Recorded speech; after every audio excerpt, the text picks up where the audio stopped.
Oh, ito yung cellphone ni Casper. Binili ko sa kanya. Eh, hindi pa marunong mag-setup yun eh. Oh, yan. Ayan. Oh. Yan ang cellphone niya. Ayan.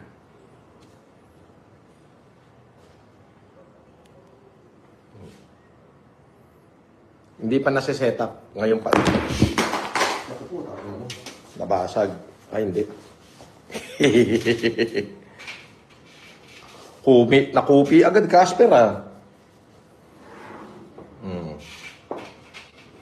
Ito. Madulas, eh.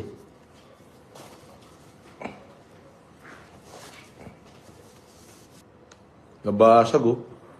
Natumama agad na hindi naman nabasag. Akin na nga yung lalagyan ni Casper. Set up ko na nga to. Turuan ko siya mag-setup.